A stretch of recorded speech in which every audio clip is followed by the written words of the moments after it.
Hello guys, welcome back to my channel. তোমাদের প্রিয় মাম্পি। তোমরা সবাই কেমন আছো? আশা করছি ভালো আছো। আমিও ভালো আছি। আমার একটু সর্দি কাশি হয়েছে, আমার মেয়েরও হয়েছে। তো যাই হোক, যা গরম পড়েছে বন্ধুরা। তো আমি একটু বাপের বাড়ি এসেছি, সেই শেতলা পুজো আবার আজকে 1 বছর দেখতে দেখতে কেটে গেল। তো যাই হোক, আজকে একটা স্পেশাল ভ্লগ এটা বলতে পারো। তো আজকে থেকে আশা করি আমি বাপের বাড়ি থাকবো। হ্যাঁ, কটা দিন। তো আজকে থেকে রেগুলার আমি ভ্লগ দেওয়ার চেষ্টা করব যে আমি বাপের বাড়িতে কী কী করি সারাদিন। হ্যাঁ, তোমাদের সাথে সেগুলোই শেয়ার করব। আজকে থেকে ডেলি ভ্লগ আসতে পারে, চেষ্টা করব আনার। খুবই ইচ্ছা আছে আমার ডেলি ভ্লগ আনার। তো এডিট করে সব কিছু করে টাইম হয়ে ওঠে না, যেহেতু মেয়ের পরীক্ষা চলছে আবার। হ্যাঁ, কালকেও পরীক্ষা আছে, পরশুও পরীক্ষা আছে, আজকেও পরীক্ষা দিয়ে এলো। তোমরা তো দেখতে পেলে স্কুলের আমি কিছু ভিডিও ক্লিপ নিলাম। স্কুলের ভিডিও নেওয়া মানে বারণ আছে, যেহেতু সিসিটিভি ক্যামেরা লাগানো আছে, মানে আমার পুরোই বারণ আছে। তবু আমি অল্প করে তুলেছি, তোমরা তো দেখতেই পেলে। আমি মেয়েকে তখন আনতে গেছিলাম। তো যাই হোক, তখন থেকে আমি ব্লগটা আরম্ভ করতে পারিনি। শ্বশুরবাড়ি থেকে বেরিয়েছি, মেয়েকে স্কুলে দিতে গেছিলাম, স্কুল থেকে দিয়ে এসে বাড়িতে নিজে ফ্রেশ হয়ে আবার মেয়েকে আনতে গেছি। তো মেয়েকে আনতে গেছি এখন, তখনই আমি কিছুর ক্লিপ তোমাদের সাথে আমি শেয়ার করেছি। তো ওইখান থেকে ডিরেক্ট আমি বাপের বাড়ি এসেছি। তো যাই হোক, এখানে আজকে কি কি হতে চলেছে তোমাদের সাথে সেটাই শেয়ার করব। তো আজকে তো সবাই জানো, কালকে আমার মা পান্তা করে রেখে দিয়েছে শীতলা পুজোতে। তো দিনে মানে রান্না করতে নেই যতক্ষণ না পুজো শেষ হয়, আগুন জ্বালাতে নেই। তো তাই জন্য মানে কালকে রাতের ভাত আমাদের খেতে হবে। আর তোমাদের দাদাভাই আমাকে দিয়ে স্কুলে দিয়ে কাজে চলে গেছিলো, কাজ থেকে আসবে, এখানেই আসবে, এসে খাওয়া দাওয়া করবে। তো মেয়েকে এখন মা স্নান করাচ্ছে, আর আমি এখন এই দেখো এই শাড়িটা পরেছি। তো মেয়েকে আনতে গেছিলাম। তো যাই হোক, চলো আজকে ব্লগটা কী কী হতে চলেছে তোমাদের সাথে সেটাই শেয়ার করব। আশা করি ভালো লাগবে। আর আমাদেরকে কিন্তু অবশ্যই কিন্তু কমেন্টস করে জানিও। কেউ তোমরা রিপ্লাই করো না, ভালো লাগে না, আমার মনটা একদম বিগড়ে যায়। তো যাই হোক, তোমরা কিন্তু কমেন্টস করে জানিও আমার ব্লগ কেমন লাগে না লাগে।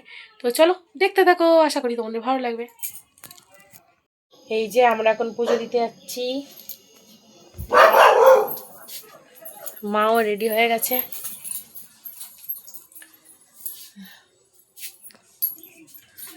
মা রেডি হয়ে গেছে, এখানে মেয়ে আছে, আমি আছি এদিকে।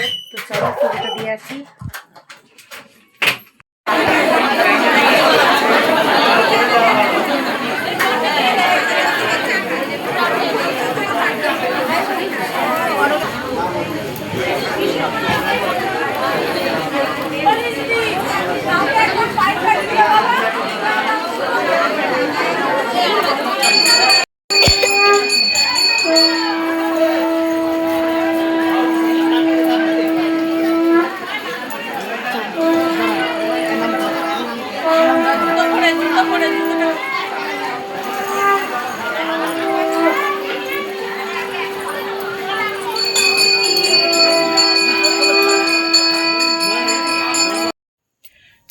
দেখো বন্ধুরা, পুজো দেওয়া কমপ্লিট হয়ে গেল। মা মনসাকে দেখো কত সুন্দর লাগছে। এই যে পুজো দেওয়া হয়ে গেলো। আর এই যে হলুদ যে ফুলটা দেখতে পাচ্ছ, দেখো জুম করে দেখাচ্ছি। তো হলুদ ফুলটা আমাদের গাছে হয়েছে, লাল ফুলটাও হয়েছে, হলুদ ফুলটা এই যে এখানে একটা আছে। গুরুদেবকে এখানে রেখেছি, আমাদের এটা গুরুদেব। আর এখানে পুজো দেওয়া হয়ে গেল। তো দেখো বন্ধুরা, এখানে চলে এসেছে আমার বর, শাশুড়ি, শ্বশুরও চলে আসবে। তো দেখো মেনুতে কি আছে: জল দেওয়া ভাত, গন্ধরাজ লেবু, শুকনো লঙ্কা, আলু ভাতে আর বড়া ভাজা।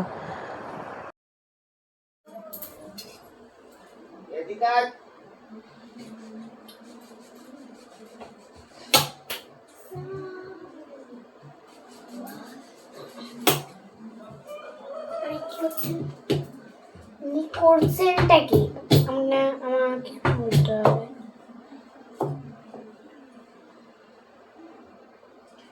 তো বন্ধুরা, কালকে আমি কন্টিনিউ ব্লগটা করতে পারিনি আমি। কালকে ওই হাফ হয়ে রয়ে গেছিলো, কারণ মাথা যন্ত্রণা করছিল বলে দুপুরবেলা খেয়ে দিয়ে শুয়ে পড়েছি। দিয়ে সারাদিন মানে হট করে উঠেছি, তো তাই জন্য মাথাটা খুব যন্ত্রণা হচ্ছিলো। এখানে ওয়েদারটা খুব খারাপ হয়ে গেছিলো, তো তাই জন্য তাড়াতাড়ি উঠে পড়েছিলাম। দিয়ে ওই মাথাটা যে ধরে গেল সারা রাত্রে, মানে মাথার যন্ত্রণা কমেনি, ওই জন্য কন্টিনিউ করা হয়নি। তো আজকে আমি এরকম দুপুরবেলা থেকে ব্লগ আরম্ভ করছি। তো একসাথে আপলোড করা হবে, কালকেরটা আর আজকেরটা একসাথে আপলোড করা হবে। আর এখন খেয়ে দিয়ে উঠলাম, এবার ফল কাটছি। তারপর খাওয়া দাওয়া করবো। তো চলো ফলগুলো কেটে নিই। আমি এখানে কি করছি, পুরো শসা কাটছি। তার আগে মাখি আমি চাট মশলা দিয়ে। সেটাই তো বলছি। আর ইয়েকে বলতো দুটো থেকে যে একটু কলটা বন্ধ করতে, কলে জল নেই, বন্ধ করতে হবে।